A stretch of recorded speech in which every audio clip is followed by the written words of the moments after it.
तो hello dear student, कैसे हो सारे के सारे। आशा करता है सभी लोग बढ़िया ही होंगे। तो स्वागत है आपका अपने यूट्यूब चैनल भौकाल अकेडमी में। तो स्टूडेंट, जैसा कि आज का हमारा लेक्चर सोम के ऊपर रहेगा और सोम का हमारा फर्स्ट चैप्टर रहेगा, समझ रहे हैं। जिसे सोम को हम कहते हैं स्ट्रेंथ ऑफ मटेरियल। जी हाँ, तो हम सोम को कहेंगे स्ट्रेंथ ऑफ मटेरियल, जो कि एक बढ़िया न्यूमेरिकल बेस्ड सब्जेक्ट है और इसको हम बड़े ही इजी वे में कवर करेंगे। तो इसलिए सभी लोग नोट्स ज़रूर बनाते चलें साथ साथ, तो कोई प्रॉब्लम भी नहीं होगी आप लोगों को लास्ट में एग्ज़ाम टाइम में, और अभी भी लर्न करने में कोई प्रॉब्लम नहीं होगी। और एक शेड्यूल बना लें जिससे कि आप डेली लर्न कर सकें। अपना जो नोट्स में लिखते जाते हैं, नोट्स बनाते हैं, उनको टाइम से लर्न भी करते चलें, जिससे कि आपको लास्ट टाइम में इतनी कोई प्रॉब्लम फेस नहीं करनी पड़ेगी। समझ रहे हैं हमारी बात को आप। तो चलिए आज का जो टॉपिक है वही स्टार्ट करते हैं। तो हमारा फर्स्ट चैप्टर रहेगा इंट्रोडक्शन। सोम में हमारा जो फर्स्ट चैप्टर है वो इंट्रोडक्शन रहेगा। चलिए, तो सोम में हम देख लेते हैं फर्स्ट चैप्टर इंट्रोडक्शन में क्या है हमारा। अब लोग फ्लूइड जानते हैं, मतलब कि फ्लूइड तरल पदार्थ को फ्लूइड कहते हैं हम, ठीक है ना। तरल पदार्थ को फ्लूइड कहते हैं। तो फ्लूइड हेडिंग लगा लीजिए और फ्लूइड की डेफिनेशन।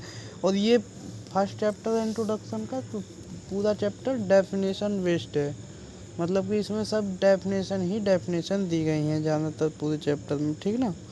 हाँ, तो चलिए लगा लीजिएगा फ्लूइड लगा लीजिएगा आप हेडिंग, और बढ़ते हैं आगे पर।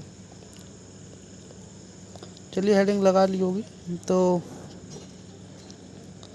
अगर कोई पदार्थ फ्लो करने की स्थिति में है, फ्लो करने की स्थिति में है, तो उस पदार्थ को फ्लूइड कहते हैं। फ्लो करने का मतलब क्या? फ्लो करने का मतलब है भाई बहने की स्थिति में। तरल पदार्थ किस स्थिति में रहता है? बहने की स्थिति में रहता है ना तरल पदार्थ। तो वही कहना चाह रहे हैं कि अगर कोई पदार्थ बहने की स्थिति में है तो हमारा फ्लूइड कहलाएगा, ठीक है। और बहने की स्थिति में देखो दोनों चीज़ होती हैं, लिक्विड भी होता है और गैस भी होता है, समझ। लिक्विड में हमारा वाटर, ऑयल और ब्लड आ जाएगा, ठीक है। और गैस में हमारा O2, CO2, H2 ये सब आ जाएंगे, ठीक ना। तो ये हम फ्लूइड के अंतर्गत पढ़ रहे थे अभी, ठीक है। चलिए अब आगे का टॉपिक है जो वो देखते हैं। आगे का टॉपिक क्या रहेगा, देखिए। आगे का टॉपिक ये है जो आप अभी सेकेंड सेमेस्टर में पढ़ के आए हैं, मैकेनिक्स सब्जेक्ट। तो जहाँ तक आप लोगों को डेफिनेशन याद होगी, ना हो तो पुरानी चीज़ आप यहाँ से याद भी कर सकते हैं, ठीक ना। हाँ, तो मैकेनिक्स की डेफिनेशन देख सकते हैं। मैकेनिक्स मतलब कि जिसे हम कहते हैं हिंदी में क्या, यांत्रिकी। क्या कहते हैं? यांत्रिकी, ठीक ना। तो इसको देख लीजिए। विज्ञान की वह शाखा, क्या? विज्ञान की वह शाखा जिसके अंतर्गत किसी वस्तु पर लगे बलों का एवं उनके प्रभाव का अध्ययन किया जाता है, यांत्रिकी कहलाती है, ठीक है। क्या? जब विज्ञान की वह शाखा जिसके अंतर्गत किसी वस्तु या पिंड पर लगाए गए बलों का अध्ययन किया जाए उसे हम यांत्रिकी कहेंगे, ठीक है। देखो, मैकेनिक्स की भी 3 ब्रांच होती हैं। अभी हम लोग ओनली मैकेनिक्स पढ़ रहे थे, बट मैकेनिक्स की भी 3 ब्रांच होती हैं, जो कि आप लोग देख सकते हैं। ब्रांच ऑफ मैकेनिक्स में 3 ब्रांच हैं। एक तो हमारी इंजीनियरिंग मैकेनिक्स हो गई, एक सोम, एक मॉस, ठीक है। और थर्ड क्या है? फ्लूइड मैकेनिक्स, ठीक। तो देखो इंजीनियरिंग मैकेनिक्स में क्या है? इंजीनियरिंग मैकेनिक्स होती है हमारी दृढ़ पिंडों, जो दृढ़ पिंड होते हैं ना, रिजिड बॉडी, उन पे बलों का अध्ययन करते हैं हम दृढ़ पिंडों पे। तो हमारी इंजीनियरिंग मैकेनिक्स हो जाती है वो चीज़, ठीक ना। और सोम देखो एक चीज़ समझ लीजिए, सोम और मोस क्या चीज़ है। देखो, सोम है ना सिविल का कॉमन सब्जेक्ट है, ठीक ना। और मोस होता है मैकेनिकल का कॉमन सब्जेक्ट, ठीक है ना। ये सोम और मोस दोनों सब्जेक्ट एक ही है, बट सिविल में इसे सोम कहते हैं और मैकेनिकल में मोस कहते हैं, ठीक है, उल्टा इसका अपोजिट। हाँ, तो सोम और मोस में क्या होता है, विरूपक पिंडों पर बलों का अध्ययन किया जाता है। विरूपक और रिजिड बॉडी और जो दृढ़ पिंड है उनमें विरूपक और रिजिड, वो दृढ़ पिंड में क्या अंतर है वो देख लीजिए। दृढ़ पिंडों में देखो ऐसा है, दृढ़ पिंडों में कोई बल लगाते हैं तो उनके अणु दूर हो जाते हैं ना, मतलब कि किसी पिंड पर बल लगाए तो उनके बीच के जो अंदर के अणु होते हैं वो कण दूर चले जाते हैं, तो उन पर हम अध्ययन करते हैं तो वो दृढ़ पिंड कहलाएंगे। और विरूपक पिंड होता है हमारा ऐसा कि किसी पिंड पर बल लगाते हैं तो उसके कण आपस में चिपकते हैं, ठीक ना। ये क्या करते हैं, आपस में चिपकते हैं उन बलों पर, फिर उन कणों पर लगने वाले बलों का हम अध्ययन करते हैं, तो वो हमारा क्या कहलाता है, विरूपक पिंड पर बलों का अध्ययन, ठीक है। और जो कि हमें किस में ज़रूरत पड़ता है, सोम और मोस में, ठीक है ना। हाँ, चलिए अब देख लीजिए आप लोग फ्लूइड मैकेनिक्स। क्या, फ्लूइड मैकेनिक्स। तो फ्लूइड मैकेनिक्स हमारा तरल पदार्थों पर जो बल लगते हैं, जैसे कि यही लिक्विड द्रव रहता है ना हमारा, उसमें जो बल लगते हैं बहने आने में, वही हमारा क्या, फ्लूइड मैकेनिक्स कहलाता है, ठीक ना। हाँ, तो फ्लूइड मैकेनिक्स आप लोग हेडिंग लगा लें एक बार, फ्लूइड मैकेनिक्स आप लोग हेडिंग लगा सकते हैं, ठीक।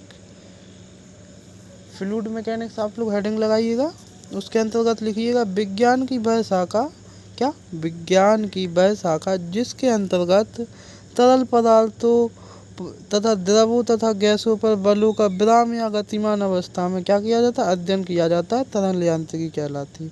समझ रहे हैं ये चीज़ क्या कहलाती है, तरल यांत्रिकी, विज्ञान की वह शाखा जिसके अंतर्गत तरल पदार्थ, जैसे तरल पदार्थ क्या होते हैं हमारे, गैस और द्रव, दो तो होते ही हैं तरल पदार्थ, तो उनके बलों पर क्या बोलते हैं हम, विराम या गतिमान अवस्था में अध्ययन करते हैं, तो हमारा क्या कहलाएगा, फ्लूइड मैकेनिक्स कहलाएगा, मतलब कि तरल यांत्रिकी कहलाएगा, ठीक ना।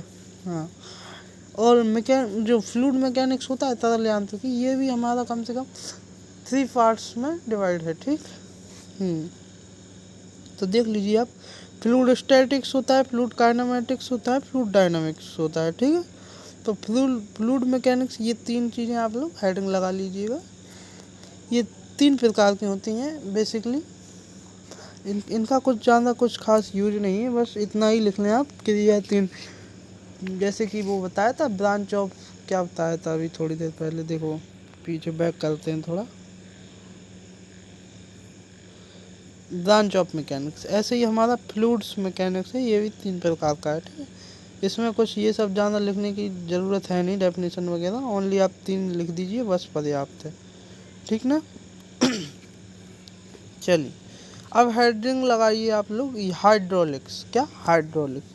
हाइड्रोलिक्स को देखो हिंदी में कहते हैं द्रव यांत्रिकी, ठीक ना, द्रव यांत्रिकी। हाँ, तो इसको देख लीजिए थोड़ा, हाइड्रोलिक्स क्या है, विज्ञान की वह शाखा जिसके अंतर्गत द्रव पदार्थों पर बलों का विराम अवस्था तथा गतिमान अवस्था में अध्ययन किया जाता है, द्रव यांत्रिकी कहलाती है। एक बार और देख लीजिएगा आप लोग, विज्ञान की वह शाखा जिसके अंतर्गत द्रव पदार्थों पर, क्या, विज्ञान की वह शाखा जिसके अंतर्गत द्रव पदार्थ, समझ रहे हैं, लिक्विड, द्रव का मतलब लिक्विड, द्रव पदार्थों पर विराम अथवा गतिमान अवस्था में अध्ययन किया जाता है, तो हमारा क्या कहलाएगा, हाइड्रोलिक्स कहलाएगा, ठीक है। हाइड्रोलिक्स भी हमारा 3 प्रकार का होता है, द्रव स्थितिकी, द्रव शुद्धगत की और द्रव बलगत की। इसको इंग्लिश में देख लीजिए क्या कहेंगे, द्रव स्थितिकी, हाइड्रोस्टैटिक्स, हाइड्रोकाइनेमेटिक्स, हाइड्रोडायनामिक्स, ठीक है ना।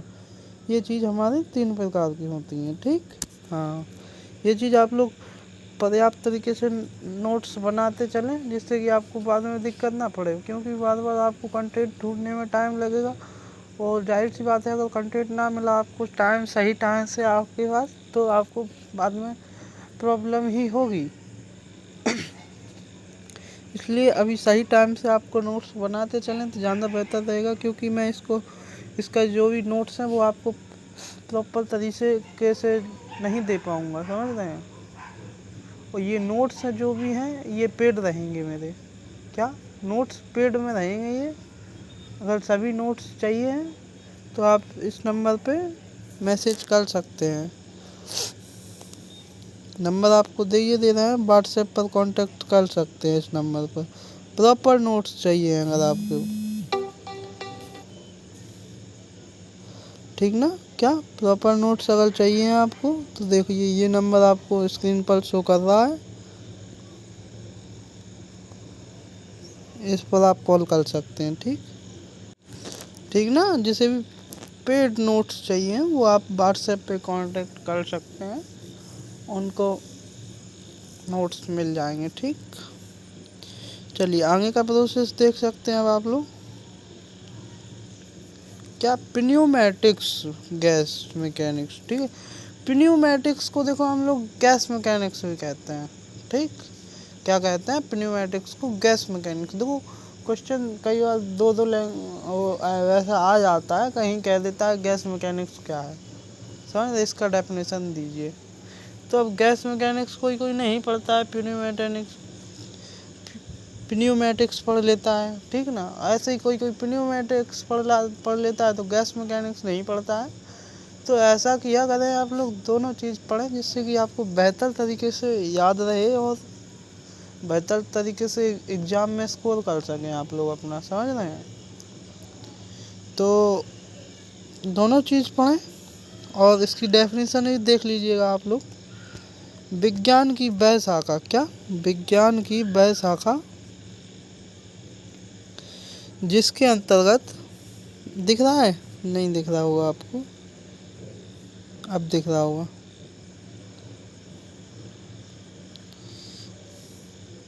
चलिए, विज्ञान की वह शाखा जिसके अंतर्गत गैसों पर बलों का अध्ययन क्या ग्रह या गतिमान अवस्था में किया जाता है, तो हमारा क्या कहलाता है, प्न्यूमेटिक्स कहलाता है या गैस मैकेनिक्स कहलाता है। ठीक, क्या गैसों के बलों पर अध्ययन, क्या गैसों के बलों पर अध्ययन किया जाता है, तो हमारा प्न्यूमेटिक्स या गैस मैकेनिक्स कहलाता है। देखो प्न्यूमेटिक्स भी होता है जो गैस मैकेनिक्स हमारा, वो भी 3 प्रकार का होता है। ये होता है एरोस्टैटिक्स होता है और एक होता है एरोडायनामिक्स। ठीक है, ये दो चीज़, दो कम से कम 2 प्रकार का होता है हमारा प्न्यूमेटिक्स, ठीक ना। तो ये चीज़ थोड़ा इम्पोर्टेंट थी। और ये आज का जो आपका चैप्टर है ना इंट्रोडक्शन का, ये आपका यहाँ कंप्लीट होता है, ठीक ना। जो सोम का फर्स्ट चैप्टर है इंट्रोडक्शन का, वो यहाँ आपका कंप्लीट हो गया है। प्न्यूमेटिक्स तक आपका जो भी डेफिनेशन वगैरह थी, ये मैंने आज इसका एंड कर दिया है। और कल के नेक्स्ट लेक्चर में आपको हाइड्रोलिक्स पर मिलेगा लेक्चर।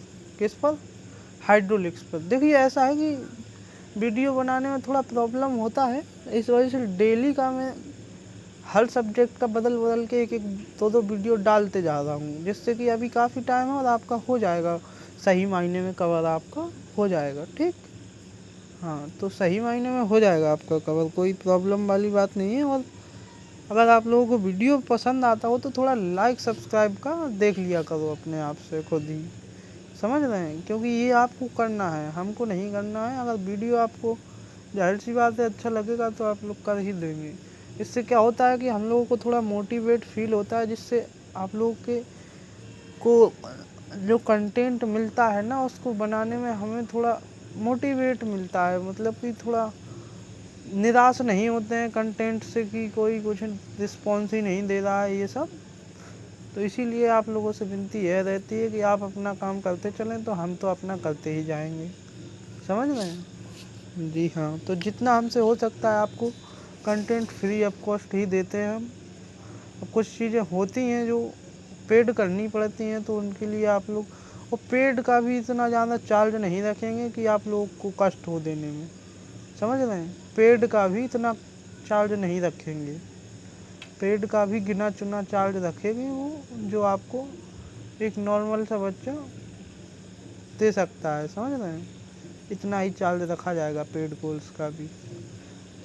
और पेड में आपको ओनली कुछ नहीं नोट्स मिलेंगे पेड में, और ये ज़्यादा कुछ नहीं सोचना कि पेड में ये वो कंटेंट दिया जाएगा। कंटेंट प्राइवेट नहीं है हमारे पास, ओनली नोट्स प्राइवेट हैं जो आपको दे सकते हैं, ठीक ना। चलिए तो फिर मिलते हैं इसके नेक्स्ट लेक्चर के साथ, जिसमें सेकंड चैप्टर लाया जाएगा। वो थोड़ा लॉन्ग चैप्टर है, उसमें कम से कम 3 से 4 लेक्चर बनाए जाएंगे, ठीक ना। चलिए, जय Hind, Vande Mataram, take care student.